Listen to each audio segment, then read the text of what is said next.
Episode 212 of the Outdoor Biz Podcast with Wes Allen of Sunlight Sports and the Argo Agency. Brought to you by Liberty Lake Design Works.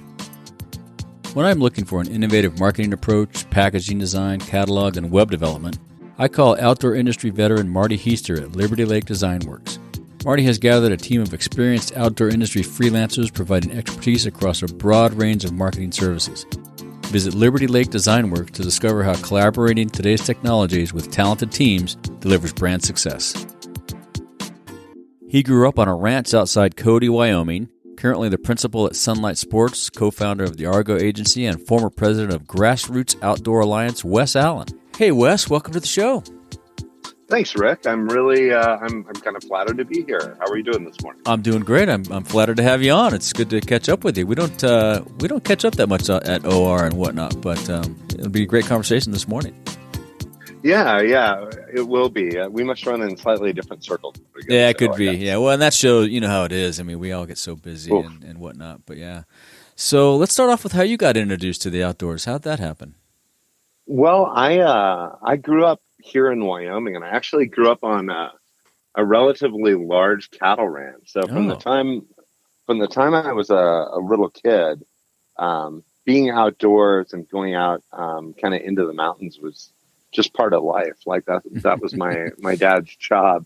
I think the big formative thing for me, though, and the thing that I remember really clearly is as a really young kid, my parents took some time off from going into the mountains, and we did like a 2-week pack trip into the mountains, nice. Into the Wind River Range. And, you know, for people who aren't like familiar with it, pack trip is like, backpacking, but horses carry your stuff. Right. And that was, I was probably no more than 5 when we did that. That would have been awesome. And horses and mules carry good stuff. You can have bacon and eggs and big cast iron fry pans, right? Cast iron pans, yeah, all that great stuff.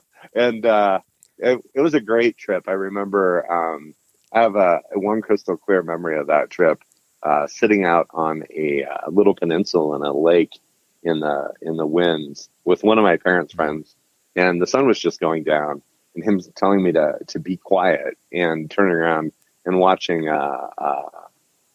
a bear walk across the base of the peninsula, followed by a couple of little cubs. And, wow, very cool. Yeah, that would seal the deal right there. Yeah. Anytime anybody asks me, I got into the outdoors. That's the moment that flashes to my mind. I've never forgotten that. What a great memory. Was that a working cattle ranch? It was. Wow. It was.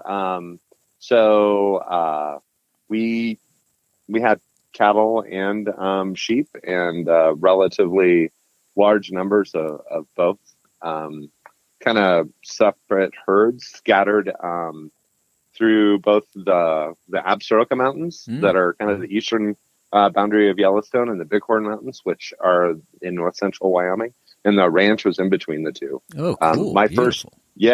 It was awesome. My first summer job after I could drive was driving supplies to the folks who are out like with the herds, both the cattle and awesome. the sheep herders up in the mountains, driving them food and everything in like an old beat up Chevy truck. Yeah. So, I would be able to take half the day and drop off, dog food and cookies and coffee and that kind of stuff to these guys who are like living out by themselves out in the mountains, and then take the afternoon to go hike or fish or whatever. And you must have met some characters too. I'll bet there were some characters out there. Oh yeah, there were. We could do a whole other show just on that. Yeah. I will tell you that it's not the average person that decides to live in a small trailer with sheep in the mountains all summer. Yeah, right. They were colorful. That was the best way to put it. That's right. That's very cool. Yeah. So you have a wide range of experience in the outdoor space. Tell us a little bit about your background, and then the Argo Agency. I'm pretty excited about that. Yeah. Well, I do have a wide range of experience. My first formal job in the outdoor industry was here at Sunlight Sports. Cody was the nearest big town to the ranch. And after I graduated from college, I came in for a summer job because I'd purchased stuff here before. Mm-hmm. and I wound up staying. And then, Cool. a year later or so, the folks who owned it, the woman who owned this with her husband, her much younger sister came back from college in New Zealand, and I wound up getting married to that person. Oh, well, that's good. And so kind of got into the family that way. The family business, a good way to do it. Yes, it is. But we spent about 10 years working for REI. I worked there about 10 years. Melissa worked there about 7 years. And then went into sales management for Chaco, both when it was like the small Colorado-owned business. And then I transitioned over as they got purchased by Wolverine. And then after that, we came back and bought Sunlight Sports. And that's been about 10 years ago. Okay. Argo is something that's a little bit newer. It's pretty new, a couple years, right? Yeah, a couple years old. Yeah. And Argo Agency is a specialty agency that works on really kind of building out bespoke marketing programs between retailers or I should say, between brands and the retailers they identify as their key specialty accounts. And obviously from my background and what I do now, I really believe in the power of specialty retail to tell a brand story and act as a kind of a very powerful partner in telling the stories that brands like to tell about themselves. Well, go ahead. Go ahead. No, keep going. Sorry, I was gonna ask. I just read on your website about the recent campaign you guys did with Summit Hut and Nemo, and it was very cool because the thing I like about it, and probably what you can do more than just the brand can do, is customize it to the region, right? The area, and the retailer, and that's very powerful. It is. We have an ability with some of these great brands, and Nemo is a good example. We've worked with quite a few brands in the outdoor industry now. One of the things that happen is when people go into a specialty retailer, there's kind of this ambiance, and Summit Hut's a great one. Great example, because you go in there and it is definitely an Arizona outdoor store. I mean, they sell snake gators, and they've got saguaro cactus skeletons on the wall. It's not a Pacific Northwest store. Exactly. And, if brands want to tell a great story there that resonate with customers, they want to be able to tell a story that local customers will relate to. And that's the whole conceit behind Argo. So we go in and we actually customize it for every single retailer. And perfect. The vast majority of retailers that we work with, we do a photo shoot with. The brands, when we do brand signage and POP and everything in the store for the brand, it's actually kind of this weird meld of the brand's aesthetic and the store's aesthetic. So, for example, with Summit Hut, when we did the signs, it was pictures of people in the mountains right outside of Tucson. And, perfect. And, the fonts and the colors and everything were Summit Hut fonts and colors, but it was very much a Nemo campaign. And it's so powerful because the locals can relate to it then. If they can, I've been to that campground, I know where that is, as opposed to seeing some generic POP on the wall of the Pacific Northwest down there in Tucson. That doesn't work, right? It doesn't work. And it is really powerful, I know having a store here in Northwest Wyoming, right outside of Yellowstone. Yeah. If I have a sign that's got as much as I love Moab, but if I've got a sign that shows a bunch of people in the Red Rock, that is generic advertisement. It's not something that maybe draws you in as much. Yeah, I like that. So how does that all get put together? I mean, everybody has to participate, I guess, in the creation and funding of it, right? Yeah. Everybody does participate in it. The brands sign up, they identify the retailers they want to work with, and we have a team at Argo that includes copywriters and photographers and and creatives that put the campaigns together. Cool. Perfect. Yeah. Do you ever work with, like if someone had a local photographer they wanted to involve and do you use that sometimes too? Absolutely. Yeah, that's actually our first choice. You know, you have to vet the local photographer and stuff, but there are so many talented people out there that we really haven't found it to be difficult to find someone who has a great eye, does good work, and really captures the spirit of the place. Right, and know some of the secret spots that you may not know to go to, right? Yeah. That's what happens around here in Bishop all the time. You know, we know all the great spots that have not been photographed a million times. So, right. In Bishop, there's that one boulder that you always see photos of, that's right? Yeah. And then, but then the locals would go somewhere else. Right, exactly. They do go somewhere else frequently. Yes. Yeah. And so how does it work for the retailer? Who decides? So you guys go out and vet retailers and decide which brands to work with. How does that package come together? Do retailers come to you? Do brands come to you? I guess both do, probably. The brands, initially brands come to us. Mm-hmm. Retailers that we've worked with generally always say, hey, this was great. Will you mind working with these brands? And then we go make the contacts there. But, you know, most of the time, the central theory on this is that brands really benefit from partnering with these marquee retailers, right? And so they will generally come up with a list. They'll generally come up with a list of retailers, and generally they're really good. You know, that's a list of 20 people, and now we're going to cut it down to 10 or something. Mm-hmm. And you know, one of the things I didn't mention is I had some time at the Grassroots Outdoor Alliance. And so I, in that organization, I know a lot of the retailers. And then it's easy to figure out, you know, who's going to be interested, who's going to be the best fit. And then we narrow it down to there. Yeah, right. To that list. Yeah. Well, you know, having worked inside for some of these brands too, we all have our target list of, you know, key retailers, and you know, there's the cream of the crop, and you know, I mean, unfortunately, that's the way of life. There's the best of the best, and then everybody else trickles on through. So that's how that works. And people can find you at argoagency.com. Is that how they can find out about that? Yeah, that is correct. Perfect. Yep. Cool. So how's Sunlight Sports doing there at the moment? How's everything going in light of this? So we're recording in the middle of the COVID pandemic, which has created interesting situations and environments for all of us. How are you guys doing?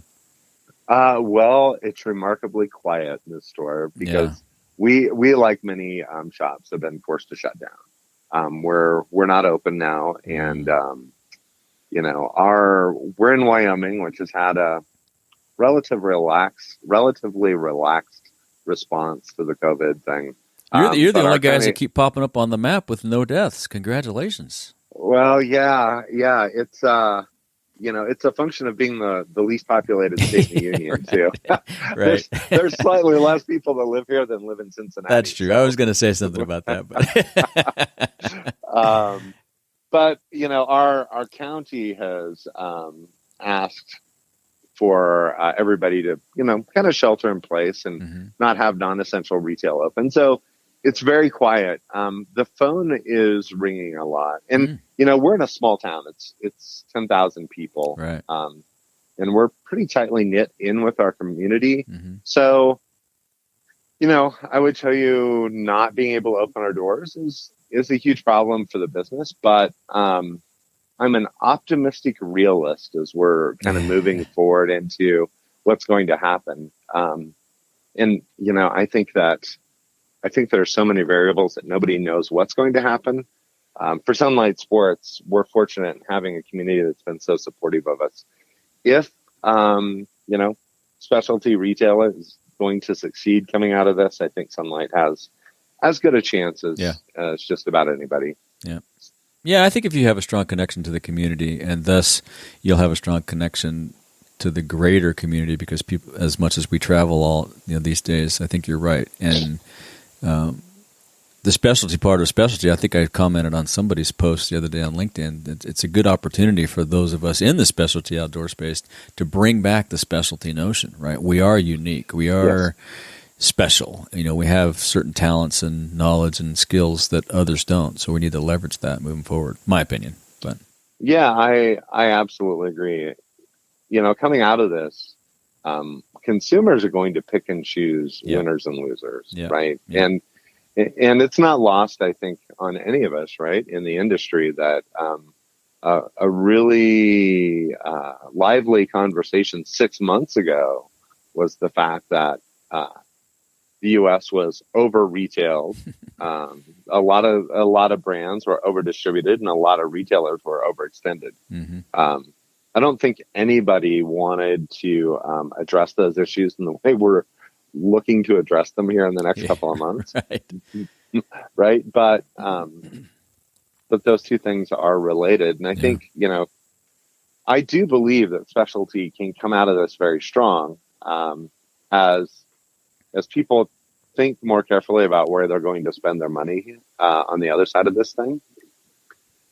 However, we've got to earn it too. Yeah. And we can't relax and rest on our laurels and say, hey, everybody likes us, so come on back. Mm-hmm. We've got a lot of work to do in front of us too. Yeah, I think you're right.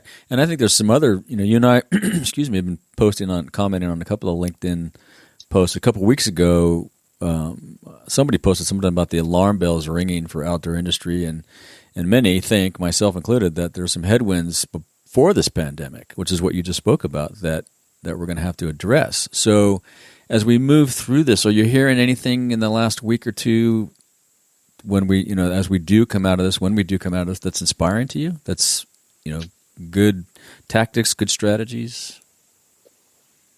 Well, I think one thing that's inspiring to me, there are some good tactics and strategies. I would say the one thing that's inspiring to me is if you look at what people's default response to all of this has been, a lot of the U.S., their response is to go outside and go for a walk. Right. Those of us who are fortunate enough to live in places where there's, not just our neighborhoods, but public lands nearby where you can responsibly recreate in this, in this time. Mm-hmm. That's what people are doing. Yeah. And, one of the inspirations I get is Cody is surrounded by 5.5 million acres of public lands. Nice. So there's a lot of space out there. Last Wednesday, I went out into the mountains, and on my way to the mountains, I saw more people at trailheads, on the lake, on the mountain bike trails than I've ever seen in a day in April. Wow, Wyoming. Interesting. Mm-hmm. And those are probably all locals, right? They are, because nobody's coming in and out of Wyoming right now. So that for me is inspirational, knowing that all of this has caused us to, all of what's going on has caused us to reconnect with the outdoors. It's given people time, and it's given people a reason to get out there. As far as strategies and tactics that have inspired me, I think I'm watching some of the brands and some of our peers in retail take this opportunity to reach out and connect more deeply with the people that are around them, whether it's, pivoting their production to producing productive gear, whether it's, not going on a sales pitch, but saying, hey, here's some things you could do to make this time easier. Yeah. Donating to the local communities. The people who come out of this thing are going to be successful as brands or as retailers or as part of the larger outdoor industry. Are they going to be the people who made a positive difference and who people remember 2 months from now? I think you're right. And I find those things inspirational. I find the people who are using this as an opportunity for a sales pitch to be kind of off-putting, and I'm not sure they'll be around. The people who are trying to make things better are the people I think that are going to succeed when we get on the other side of this. Yeah, I think you're right. And I think the consumer, we're all going to be impacted financially on the other side of this thing, but we're still going to go outside, like you were just saying. So we're still going to need some stuff when we go outside. Maybe not new stuff, but, we'll need some food or whatever it might, fuel and whatnot to go backpacking. So there'll still be some money that needs to be spent, and the specialty retailer locally, like yourself, will do pretty well. We've got a couple here in Bishop that are in the same boat. They're closed, but I think they're trying to do some online stuff, but They're still, Yeah. handling with people. And we don't see, in Bishop, we have a much smaller community. It's funny, I've been going out every afternoon to this place that I fish regularly, and I haven't been fishing as much just because I feel like it's a time to leave the fish alone. Everybody needs a break, Yeah. And it's been interesting that there's been nobody out there, which is good in a way that they're going other places to get their outdoor experience on. And it's nice to see that the land and the environment is getting to take a little bit of a break as well, which is a good thing, I think. So, yeah, I think so too. And you guys get some pretty heavy use during your main season. Oh my goodness, yeah. So. The fishing opener was supposed to happen, I think, next weekend. And we've been doing a really good job of the community at large, telling everybody, look, stay away. We're a small town. We don't have a lot of beds and medical things if something were to happen. So, and it's good. People are paying attention. The fishing opener, though, is causing a little angst from folks, but it's such a big deal. I bet it is. Yeah, the governor even mentioned it on his presentation the other night. So, oh, jeez. it'll be fine. They'll postpone it, and it'll still happen. It'll just happen a little later. So, Yeah, we're having the same thing in Wyoming, where the governor has suspended the sales of out-of-state fishing licenses. Oh, interesting. And all those kinds of things. So, I think that's caused some angst. And, looking forward, there's also both fishing and hunting permits have been delayed as far as issuing hunting tags. And, in the greater outdoor market, that's caused some concern here locally because in the fall, there are a lot of outfitters that take people hunting and fishing around here. And without the issuance of those permits, there's a segment of the outdoor industry that is feeling a little bit shaky right now. Those people aren't as confident as they could be, probably. Yeah. That's same with the backcountry skiing. It's funny that we've gotten some really good spring snow here, and I think the spring skiing is off the charts. But, again, we don't want you to go back there because we don't want you to get hurt and have to be rescued or cause an avalanche, and so the guides are all getting impacted. But it's hitting everybody. It is, and it's a lot of unforeseen circumstances, right? We can't tell what the downstream effects are going to be. Exactly. Yeah, we have no idea. We're going to take a little break and give some love to our episode sponsor, Creative Live. We'll be right back. Level up your creative game for free today with Creative Live and their amazing selection of live and on-air classes. With over 1,500 curated classes in photography and video, money and life, craft and maker, art and design, and music and audio, there is something for everyone. Watch their on-air broadcast for free or buy a class and own the content for life. Go to theoutdoorbizpodcast.com/creativelive and start building creative skills from the world's top experts today. Now, back to the show. So some of the things that we've been talking about, too, on LinkedIn and whatnot, was shortening the supply chain. Is this the catalyst for some of those jobs to come back to the U.S., you think? You think people will be moving some production back here? I think it is the catalyst for some of that production to come back. There's a dynamic tension, I think, between that and the price issue, because I think people are going to want to spend less money coming back. Right. But I do believe that some of that production is coming back into the United States. And, I also believe that the fallout from this is going to, unfortunately, really impact people that the outdoor industry has been doing business with overseas a lot. People who own factories and all those kinds of things. Yeah. But the growth of those factories and the expansion of the production capacity in Asia has really, driven kind of the over retailing and everything going on. It's very much tied in. It's not a coincidence that the more product that the outdoor industry made, the less of it was made in the U.S. because the scalability, was across the pond. Yeah. I think, all the retail sectors are going to contract. And I think as they contract, there's a lot of opportunity to bring stuff back. I also think, as far as shortening the supply chain, one of the key aspects of that is I think this is a moment that will start to slow style turnover in the outdoor industry. We know we're going to see it into spring 21 in that the things that people were making and delivering for spring 20, those are pretty much going to be what they're going to deliver for spring 21. Yeah, I think you're right. Yeah, it was interesting. There was you shared something about the OmniTalk folks on LinkedIn the other day, and they were talking about all that. Yeah, it's just going to get pushed. Yeah, you're right. It is going to get pushed, and I actually hope, as part of this shortening the production chain, that we get to a spot in the outdoor industry where we don't have to have quite as high of a percentage of our launches be new product. Mm-hmm, mm-hmm. But that's also tied in with how many people are selling the product, how many people need to get out of the product at the end of the season. Right. I think I'm hoping that all of us are taking some time as we're working from home and have this little bit of a breather right now to think about ways that we can make that happen, and maybe kind of stop some of the madness that was going on before the COVID thing hit. Yeah, I'm with you. Yeah, I think there's just been too much and too new all the time, and it's just, man, let's hold on here. Yeah, I think you're right.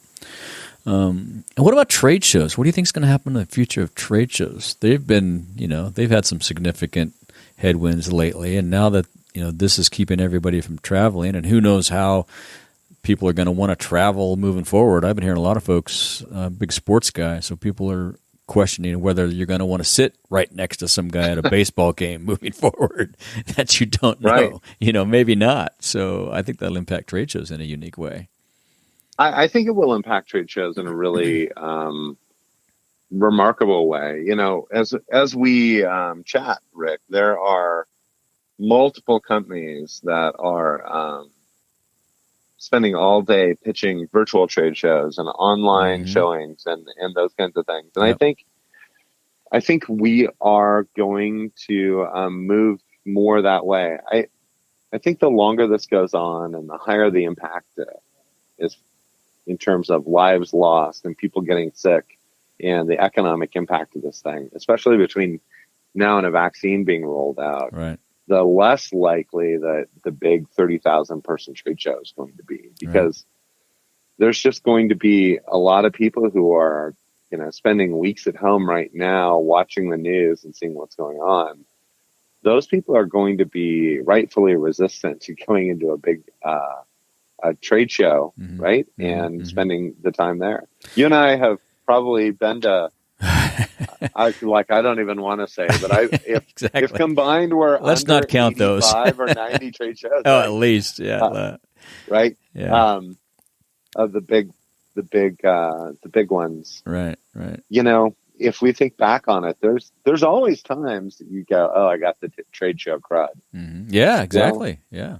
Right. Yeah. The crud's a lot worse now than it was. Yeah. So I think, but I also do know on the other side of it, is the undeniable fact that we are a social species, and that the whole outdoor industry, right, is built on a community. Yep. Outdoor retailers, a 25,000 person town that you spend 2 weeks in every year, right? Right. Yep. And it's got neighborhoods and all that kind of stuff, and it's really important. Yeah. I do believe that there will continue to be in-person kind of meeting of the minds, get together in the industry. Yeah. I don't believe they're going to look just like they did 2 years ago. Yeah, I agree. Yeah. They'll be smaller. They'll be more focused. Ironically, they might be more productive.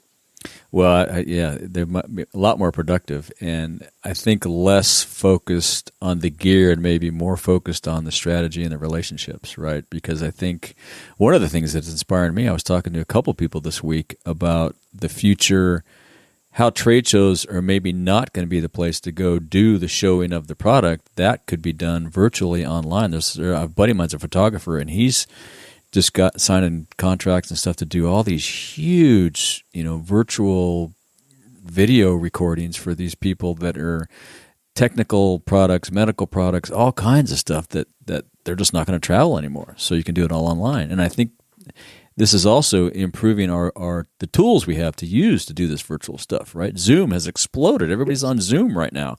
And I think those photographers and videographers can get together, work with a brand and get all kinds of content created to push out, not only to train people on the product, but show and sell the product. It's going to be interesting to see how that all plays out. It is going to be interesting. There are people out there like Brand Live and other folks that have been pushing for the last several years to make brand videos and to do virtual sell-in. And, while they've had some people pick it up, the adoption hadn't been very high. Right. There's no catalyst to switch. Right. But now there's a catalyst and there's money because, nobody's going to OR, nobody's going to the other trade shows. And while everybody's cutting budgets, people are investing and investigating this new option. And I think for this year, we're definitely going there. And then for the longer term, I think there's no going back. One of the things that's happened, I think, with the trade show portion of our industry and the industry as a whole is we're moving forward 5 years in about 2 months right now. That's right. Right? Yeah, that's right. So it's painful, right? Like we're not used to that sort of acceleration. But, 5 years from now, I think that there were going to be a lot more people on Zoom, and there were going to be more people looking at lines like on their computer, like buyers fondling fabric swatches as they watch a video on. Right, exactly, right. It's just going to happen a lot more quickly than we thought it was going to. Yeah, I think you're right, yeah. And it's going to be exciting. I think it's the tools part of it, and I think the outdoor industry is some technology we adopt really quickly and others we're a little slow at, but I think this one, it's just like you say, the catalyst is so strong you almost have to adopt it. So that way we go. Yeah, I think so too. And to your point, when you were talking about the medical supply and all that kind of stuff, it's not just the outdoor industry, Right. Like the trade show thing is a huge deal. When I was with Grassroots, I went to a convention that was for people who planned conventions and trade shows. And I sat next to a person who was in charge of the trade show for pallet manufacturers, the wooden things you put stuff on. Wow. I came home and I just said, wow, there are a lot more trade shows and a lot more people traveling to trade shows than I thought there were. This is going to be a huge change just across all of American commerce. Yeah, it's going to be super, super challenging for a lot of folks. Let's shift gears a little bit. How you guys handling COVID up there? We talked a little bit about that. You're staying home. You're getting out and about. Any other changes in routines that you've employed?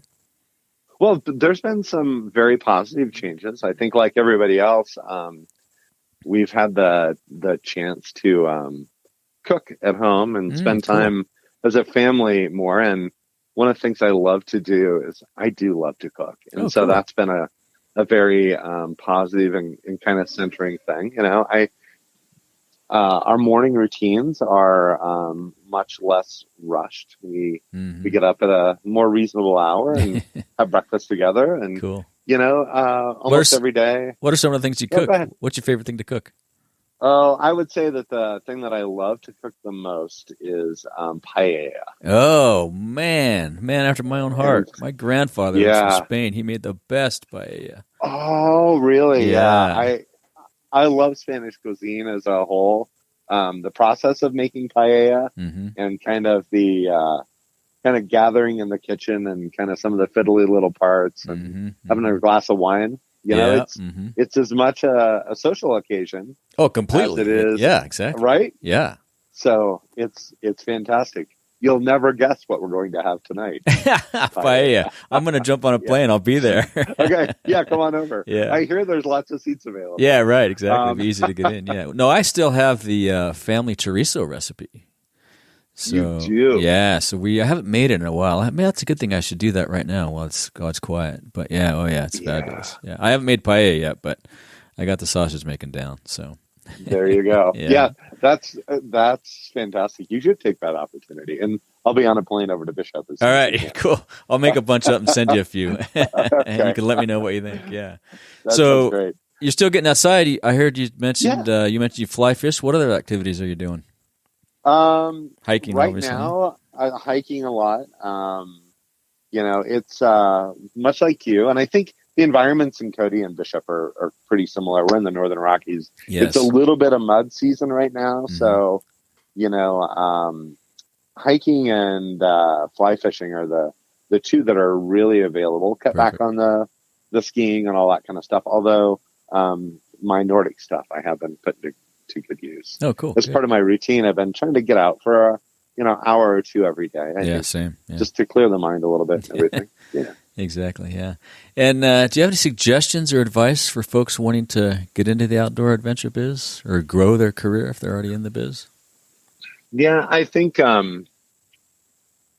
this might be the least surprising advice ever, but I think that the outdoor biz, even though it's gotten bigger and there are big multinational corporations involved and everything now, at its base, it is a passion industry. Like, very few people are in the outdoor industry because this is the only job they can find. Right. They're here because, right? Yeah. They're here because they care about it. And I think what you want to do is, my one suggestion I would give to people is I'd wear your passions on your sleeve a little bit more, whether it's for your job or for the outdoor activities that you enjoy. In the outdoor industry, I think we all respond to that and find it a positive thing. And we like being around people who are passionate about something. I like that. And I think, in your career, if you can be passionate about your job and passionate about your activities, other people in the outdoor industry are more inclined to help you with your career. I think you're right. Yeah. And that's how a lot of conversations start, right? You might meet somebody and start talking about, the fly fishing adventure, the backcountry ski you just did, and then in a circuitous way find out that you also work in the space or, do something totally different, but you spend so much time in the outdoor space that we have a lot in common. That's a good, I love that. Yeah. That hasn't come up on the show, I don't think. That's a good one. Oh, thanks. Yeah, I've been thinking about it a lot because, in all the rest of the world, they have golf. In the outdoor industry, and you go golf together and then you get promoted. But in the outdoor industry, we have fly fishing, we have mountain biking, we have climbing, we have all these things. So many things. And we're very tribal, right? Mm-hmm. But our tribes, all the good tribes in the outdoor industry are defined by what you like to do and not who you were born as. Right. I like that. I might use that. I'm going to be on a conference call later this afternoon. Please do. I might share that. That's a good one. So let's shift gears a little bit. What's your favorite outdoor gear purchase under $100? We were talking about this a little earlier. we were talking about this a little earlier, and I'm going to cheat and I'm going to have two. Okay, I have cool. a Dana Designs Bangtail hip pack from the 90s that I am certain, because it was 20 odd years ago, was under $100. I'll bet I have I have an old price list. I can look that up. Okay. I will tell you, I use that thing to hold my Tenkara fly fishing stuff now. Oh, and use it a lot. I love that thing. If I'm not going to cheat, and I'm going to tell you something I'm certain is under $100. Yep. I do love to backpack. I love to camp and hike. I love getting up in the morning in the outdoors. And my favorite thing is it's a brand called Espro, and it is a double-walled, insulated French coffee press. Oh, that's about the size of a large water bottle. Like a Hydro Flask or a Purist or something, a little bit narrower. It's completely irresponsible as a backpacker to carry it on the trail. Hey, but if you're a coffee nut, I'm a coffee nut. You will go to ends of the earth to have good coffee. Yeah, totally. And I love that thing because it makes great coffee. It's easy to clean up, and it's the double wall, so everything's all in one piece, and then your coffee stays hot. Yeah, so get your stove going, get some water going. Make your coffee. The coffee's still hot, and you can go, sit and look at the lake or at the mountains or everything as the sun comes up, and your coffee's not cold. Perfect. As opposed to my old blue enamel mug or something. Yeah, I've tried so many things. Yeah, well, we'll link to that in the show notes. I might have to pick one of those up. And I'm not sure I can link to a Bangtail, but I'll find something. There's a photo or something online. I'm sure I can find. There has to be. Yeah, I might have one in an old file of a catalog or something. But yeah, if you could have a huge banner at the entrance to the OR show, what would it say? it would be cheating to say wash your hands, wouldn't it? Very appropriate these days, but I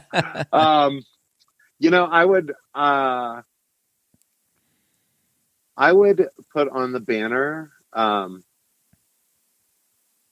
something along the lines of, do your job well, understand where it fits in the big picture of the industry.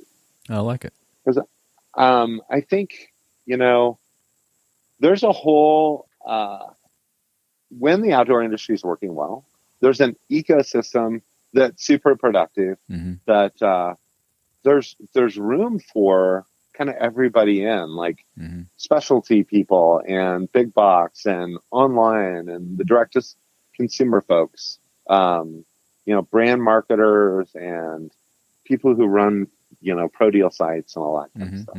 Yeah. There's a picture of a very healthy ecosystem where we can survive and thrive in the outdoor industry. We've run into a lot of problems because people, their role is to do one thing really well, and so they go in and they advocate for their segment above all others, and it damages the rest of the industry. Yeah, there is a balance there that I think that we need to hit. And back to that connection, like you said, we're a tribe, and that connection and cohesion. I think we've lost a little of that over the years. We definitely have. And I think, the answer is not just to hire our friends, because we need new brain power in.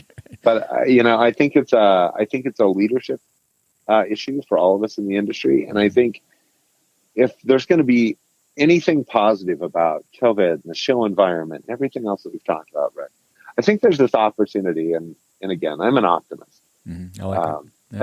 I think there's this opportunity 18 months from now where there's a gathering of people in the outdoor industry who speak clearly and in a visionary manner that inspire people to build a more sustainable outdoor industry.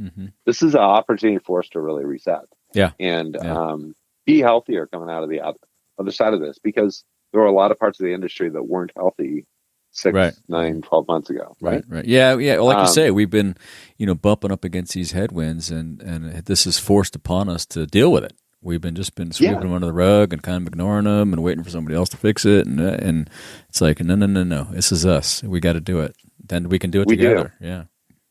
Yeah. So in a perfect world, OR and the other gathering places would be the places where we have these conversations and we start on that road. Yep. I'm with you. Yep. I agree.